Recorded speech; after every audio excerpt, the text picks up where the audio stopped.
Welcome to EQUUS Farm Calls, where we take horse owners along with us to discuss important topics on equine health and care with industry experts. Today, we're talking to Dr. Rashmir about equine skin problems. EQUUS Farm Calls is brought to you in 2022 by Farnam, the makers of cough-free supplement. Spring is here and you're ready to go riding, but is your horse? When a cough gets in the way of your horse's health or performance, turn to cough-free respiratory health pellets. Now available and easy to feed pellets, its unique formula contains a blend of show-safe natural herbs and minerals to provide respiratory support when your horse is experiencing seasonal allergies or stable cough caused by environmental stress or irritants. Perfect for horses that are stable or horses with restricted turnout to maintain healthy airways. Don't let pollens, dust, or other environmental pollutants sideline your horse. Tackle that cough with cough-free equine respiratory health pellets and get back in the saddle. I'm Kim Brown, group publisher of Equine Health Network. Dr. Rashmir, who is self-employed in the Washington, D.C. area, is a board-certified surgeon. She has an interest in dermatology, and her research has included heritable equine regional dermal asthenia, which most of us know as HERDA. Included in her job history is 10 and a half years as an associate professor in large animal clinical sciences at the Michigan State University College of Veterinary Medicine, and as the current equine program manager of the Western Veterinary Conference, a title she's held for more than 8 years. Thank you, Dr. Rashmir, for joining us today on EQUUS Farm Calls to talk about equine skin problems. Thank you so much, Kim. It's really good to be here. Well, I'm going to start with a very general question because, as a horse owner, how can we better help our horse's skin? Great question. Thank you so much. So look, one of the things we want to do is we want to take good care of the skin so that when the skin is challenged, that the horse's skin is able to actually maintain, health throughout challenges, right? So how do we do that? Well, we know that most of the allergens that horses will be exposed to, the things that can cause them to itch, we're coming into that time of the year, right? Things that can cause them to itch and get hives. Most of those allergens come straight through the skin. And so maintain that skin and that skin barrier, which is basically some fatty acids right in that outer layer of skin. I'm not talking about the sub-Q where we can store fat, but in that most outer layer of the skin, we really need to maintain that fatty layer. And we can do that several different ways. One way we do it is when we clean the horse's skin, and it is important to clean because you can get rid of the basically both the things that cause allergic reactions, the allergens, and you can actually get rid of bacteria that might build up, right? So when we clean the skin, hosing in cool water, always good. People get a little bit worried, I think, sometimes with the weather in certain parts of the country, but cool water is for the most part better, particularly if we're talking about allergic horses.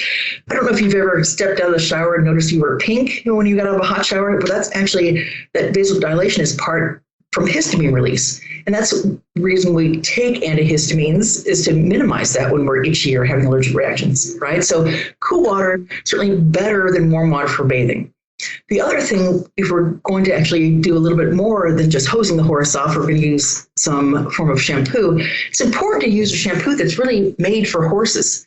Their pH of their skin is a little different than some of the other products that you might be using. And then not get too aggressive when we cleanse. I was at the racetrack not that long ago, and they're still using Dawn dishwashing detergent because they think that they can really clean the skin and, it'll be less likely to have problems with things like ringworm. Well, as it turns out, that type of detergent on the skin strips that outer fatty layer and it makes them more susceptible to the ringworms and more susceptible to allergens. So good quality shampoo, very important. Diet, boy, we can do a lot with diet. We'll probably talk about that in a minute. Things like rain rot, it can actually be partly diet. And horses are actually having more problems with it, with rain rot or dermatophilus. It can be partly diet related, and that's been shown. Other things we can do for maintenance, for particularly the allergic horses, feeding fresh ground flax is a great way to help. There are some products that are on the market too that are stabilized flax. I do like stabilized flax if it's dated, but even stabilized flax will go bad. I don't recommend any of the flax oils. Quite honestly, they just don't last long enough, but in the form that we want them to be in when the horse eats it. So fresh ground flax, up to a pound a day per horse. And certainly the horses that are having bad problems with fly bite, hypersensitivity, or insect bites, they will really benefit from it. And any horse that has some inflammatory things with their skin. The other thing too, we have a lot of problems in some parts of the year where the exposure to insects is significant. And so fly sheets, I do believe that people worry about the horse sweating in the fly sheet, but I promise the horse would much rather be sweating. And look, particularly if you have a dark horse, that fly sheet, if you get a light one, it's going to be less hot for the horse, right? Just the way it works. So a fly sheet can really help. They make impregnated fly sheets that actually have the ability to help keep the flies from biting even through the sheet. They have repellents in them. It's like what they use for Desert Storm, keeping the sand fleas off our military people. And so fly sheets always good. Fly masks. For the horses that have the issues in their ears, the papillomas and all that, the best thing for those absolutely is prevention. Keep the flies off, they'll keep the virus from being transmitted, and it'll minimize the amount of papillomas you'll have in the ears, and actually probably squamous cell carcinomas that can become secondary to that. So just plain old good quality maintenance. Of course, maintaining your farm, maintaining your water tanks and things like that, so we're not breeding the insects that are feeding on our horses. Great tips. I mean, some of those I need to go back and remind myself. I do love the fly sheets, though. I mean, it always seemed counterintuitive. And I think it was one of your talks you had given at AAP years ago. And you're like, said pretty much the same thing. Look, they would rather not be bitten and have just a little bit of material on them. So, it's cool. Yeah. And it does. If you put white on, it's like you wearing white clothes. You will actually deflect some of those things that are going to heat you up. The sun rays that'll heat you up. So it really can help all the way around. And as far as skin maintenance, it's the way to go. And the fly sheets are so much better even now than they were. Some of them are actually sustainably made, and good for the environment compared to what we used to do. So if you can minimize the amount of biting, that just minimizes the inflammation. The other thing too, that while we're on the subject of itchiness and all, I actually want to bring up a point that I think is something we should really think about. In my opinion, horses that actually itch their mane out or itch their tail out, the ones that are really unhappy, right? Look, in my mind, that's an animal welfare issue. I've looked clients in the eye, they brought their horse in maybe for a lameness exam or something, and I look in my eye and I ask about the mane or tail rubbing, and they do that every year. And I sort of think, well, can you imagine being so itchy you could rub your own hair out? Can you imagine being that itchy? Because that's what that horse is. And so I'm sure that they don't want to be rubbing their mane or tail out, right? So things we can do to control that. And we also know that as the years go on, horses usually become more itchy. Allergies get worse with age in horses in most species. And so, if it's being a problem now, it's something you're going to have to address eventually. Why not start now before the horse starts having some scarring from all that itching or potentially gets itself into trouble? It wouldn't be the first horse that was really itchy and then happened to find a nail in the barn wood. And, then you're out a significant vet bill. And sometimes those things can become tragic. They're down and itching, they get casts or whatever. So just some thoughts. Yeah. And we were chatting before we started the podcast recording. There are so many different formulations to reduce the number of flies on your property or to keep the flies and mosquitoes off your animal. I've had two horses that were very susceptible, and I used a lot of different types of things before I settled on, a product that I like. And I know Farnam is our sponsor, and this is not something they even know I'm going to say, but Endure is kind of where I settled on back in Kentucky because of the types of flies and mosquitoes I was fighting. No doubt, there is a huge difference in quality between the different fly products. There's a huge difference. We want the ones that are the long-acting. The citronella-based ones, look, it reminds me of my childhood, no doubt, but not going to really help. Now, they can be scented with it, but you really need those products that actually have, like the piperonal butoxide and the advanced pyrethroids. I mean, you really need the long-acting sprays, and there are several really good quality ones, and definitely worth the money. And they're going to be at the higher end, that's for sure. And I know that some people, their horses may even be allergic to some of those products. So it's good we have the citronella or the naturals or some of the other products. Because again, I've had to try a lot over the years with different horses. Yes. So you make really good points. Some horses really are sensitive to different things, right? Citronella generally is something that, I've had horses, I think, probably sensitive to that as well, when we think about it.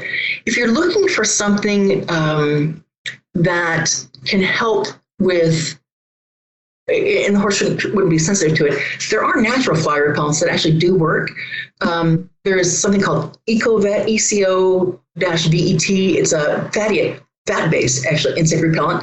Horses smell a little different when you use it, but there's no insecticide in it. So you can go to something like that. Sometimes it's not the actual repellent that is the problem. Sometimes, it's not the pyrethroids or cypermectin or piperonal butoxide is the problem. Sometimes it's the carrier. And so you might find those ingredients, but with a different carrier, and then your horse is less sensitive. The other thing that I've seen over the years is people trying DEET on their horses. And quite a few horses are actually sensitive to DEET. We wonder, well, it's sensitive to mosquitoes. Why don't I spray it with DEET? That's what I'm using on myself. But as it turns out, sometimes the horse gets so inflamed from the DEET, and people keep putting it on because they think it's the mosquitoes. Sometimes it's the DEET that's actually causing the skin irritation and not the mosquitoes. So I caution you in that regard anyway. Yeah, so I think back to your point of good quality, find something that works for you, because there's a lot of different things out there. And so everyone's situation and horse are a little different. Yes. There also are the feed-through larvicides. Feed-through products. I actually also I love the I love the predator wasps as something that you can use in addition. For the horses that are out on pasture, maybe the retired horses that you're not going to be spraying down every day. And look, the long-acting fly sprays, you're not going to put it on once a week, I can tell you that. Frequently we use those twice a day, and horses are very sensitive. But the other things that I think are good for the horses that are on pasture, and you're not really putting your hands on twice a day, would be the ones that are the topicals. I know Farnam makes EQUUS, and that does work. Usually up to a month. And it depends a little bit on, the challenges in your area, the sunlight, how much rain you're getting and that sort of thing. But I have used that product with good success. There have been reports of horses losing their hair where you put it on, but I learned from a really good small dermatologist about using a little bit of vitamin E first. So put a little bit, you can even get vitamin E capsules and pierce them and smear it down the horse, and then put that long-acting EQUUS on top of it, and that really does a lot to minimize problems with hair loss. And sometimes the horse will actually not be really happy. They get a sensation difference area, and that seems to take care of that as well. I've used it a lot on some of my older horses that you just want, you go out and see them every day, but maybe once a week you spot them. And I find it always works so good. Yeah, no, it's true. And then the other thing too, if they're particularly the allergic horses, if you just bathe them, we do know that, like we talked about before, that the allergens are transcutaneous. They go through the skin. So if you can get the fly saliva off and the mosquito saliva and all that sort of stuff off by just bathing even once a week, it can truly help those horses. Now, don't bathe them don't bathe them right after you put up the long-acting fly, like the EQUUS on it. So, wait I think it's a 24-hour period, depending on some of them might be 48. But the time would be to bathe them, maybe put your vitamin E on it and put that on, and then throw them back out in pasture until the next time you bring them up.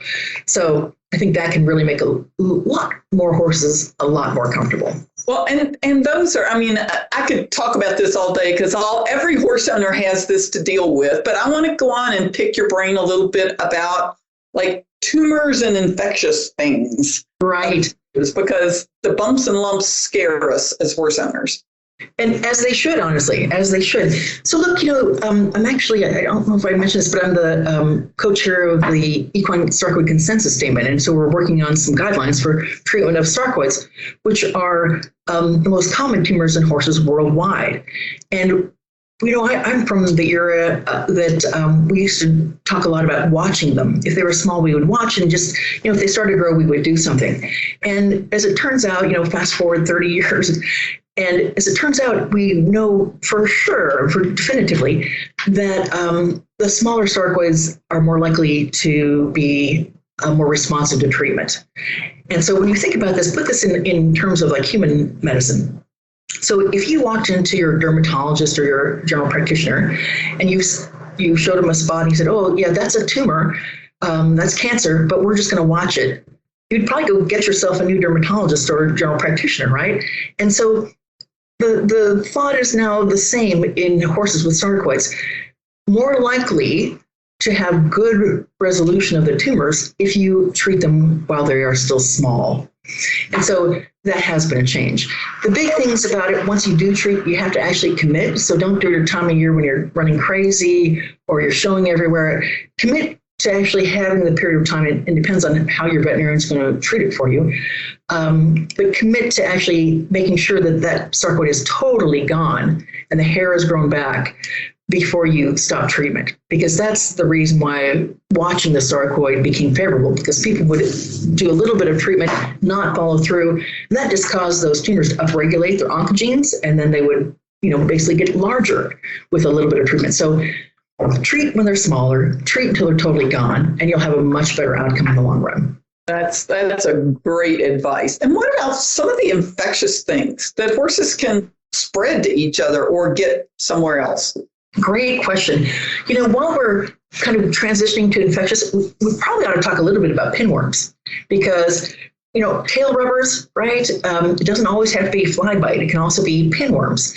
And I think one of the things we really have to consider with pinworms is that they can reinfest a horse rapidly, very rapidly. So if you had a child that had pinworms from school, a little kid, they would actually have you wash all the bedding. They'd have you bathe the child, and then you get dewormed at the same time. And so if we think we can just give a dewormer to a horse and get rid of the pinworms, we're very much mistaken. They will come back. So what I would recommend is, if you're going to go ahead and deworm, I normally have a little bit of mineral oil. I smear the underneath of the tail and the perineal area around the anus. With the mineral oil, even just a little bit. What it does, it smothers the worms, and then wash with a good, gentle soap and water combination, get all the soap off. And that's going to keep those pinworms from coming back. That's definitely worthwhile. But while we're on the subject of other infectious agents, probably the one that most of us deal with would be rain rot, right? Rain rot, really prevalent. And it's, again, probably in some parts of the country, probably the right time of the year now. We know things that are needed for rain rot are both warmth, okay, and sometimes that's just the horse's back. It doesn't even have to be warm outside, and moisture.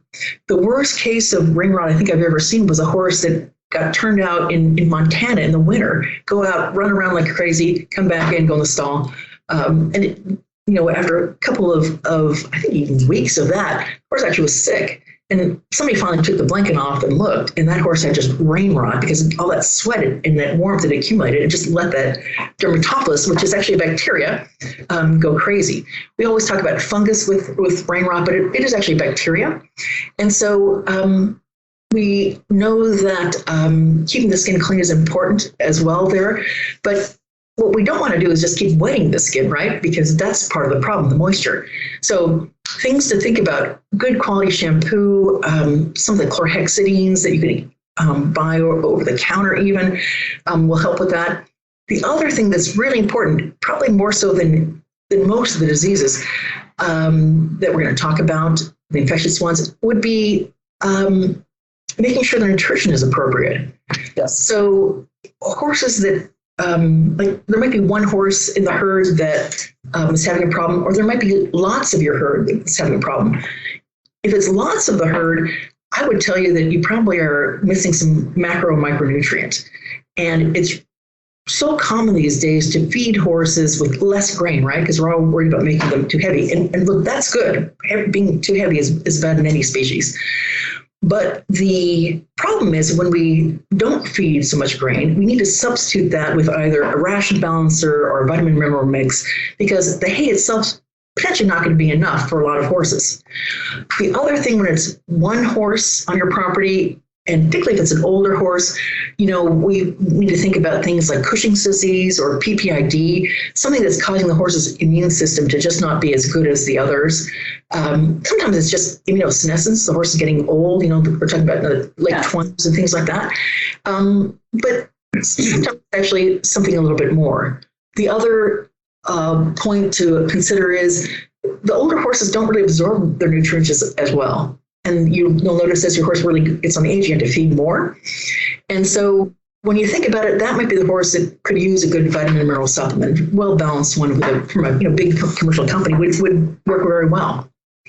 So, so we clean the horse's skin. You use some sort of antibacterial shampoo, or even the chlorhexidine you can buy over the counter at like Walgreens or one of those. Get it dry, and then think about the nutrition of the horse. Think about these other things. Again, if you do turn the horse out, a lot of times the dermatophilus or rain rot isn't just on the back of the horse. It can also be in the pasterns, and that's because they're walking in moist grasses and all in the pasture. And so, look, we can try our best to turn the horse out after the dew point, right, when things have dried up a bit. But that's really quite helpful, but not always possible, right? So these other things that we've talked about, like the dietary management, sometimes those horses also will benefit from some flax. The problem with the dermatophilus is it's very opportunistic, right? It loves moisture and warmth. But what it does is it breaks down the skin barrier even more so than just moisture. And that allows every other bacteria and fungus to come in, right? So we want to stop the dermatophilus early before it allows, the E. coli and the staph and the streps to take hold, because that's when we get more profound pasture dermatitis and even cellulitis, which can make the horse very sick. What about, and I'm not going to say this right, pithiosis? Right. Thanks for asking. I know we had some mention of this. So pithiosis used to be known as Florida horse leeches, but it's a disease that's sort of like a fungal-like organism is what it's called. And it's associated with moisture. So we're back in the moisture issue.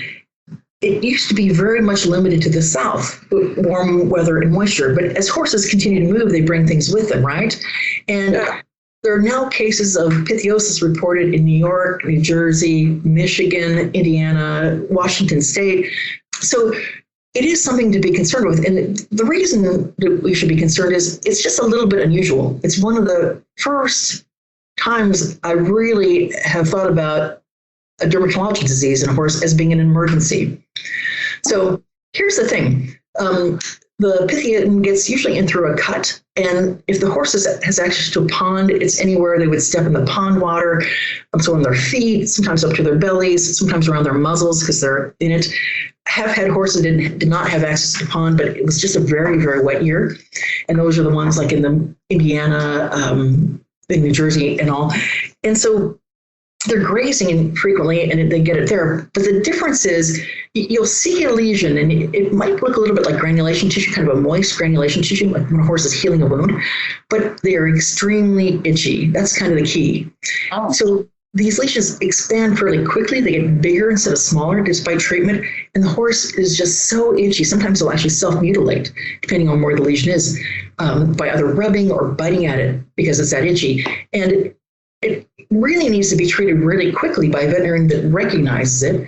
And so just a thought, look, it may never happen in your lifetime, depending on where you live. But if you ever see a horse with kind of an odd-looking granulation tissue, very moist, And these lesions of pitheosis actually also have what we call clunkers, like little firm, solid pieces inside them that can kind of squish out. So if you ever see that and the horse anyway, itchy, expanding granulation tissue, that's a time to really think seriously about pitheosis, because it's not just limited to the south anymore. Well, that's a great tip, Dr. Rashmir. Thank you. And I know we could go on talking about each one of these in detail for hours and hours. And I know as a horse owner, I've faced some of these things over the years. But is there anything else just in general that we should mention while we're talking about skin issues in horses? There are some kind of cool things for those of you that have horses with feathers and you're worried about mites, big band of horses with feathers. We do actually, we sort of changed the way we treat those, I think. Epinephrine, which is a topical actually used for cattle, but you don't actually put it on the horse's legs. You actually put it on the topical part of the horse. It actually does a great job with mites, any sort of mites in the horse. So I think that's a big plus. It's so much easier to treat than what we used to do. Okay, just a reminder. Oh, I do have one other thing that I think might be worthwhile mentioning. Some of you might be seeing some of your horses have some hair loss around their face. And frequently what that is something called onchocerca. And the reason that we're starting to see more and more of that is that we've done a really good job of changing the way we deworm. So how does that affect anything? So when we used to deworm, I'm just going to say too much. People would deworm the horse every 8 weeks or every 6 weeks, regardless if they need it or not.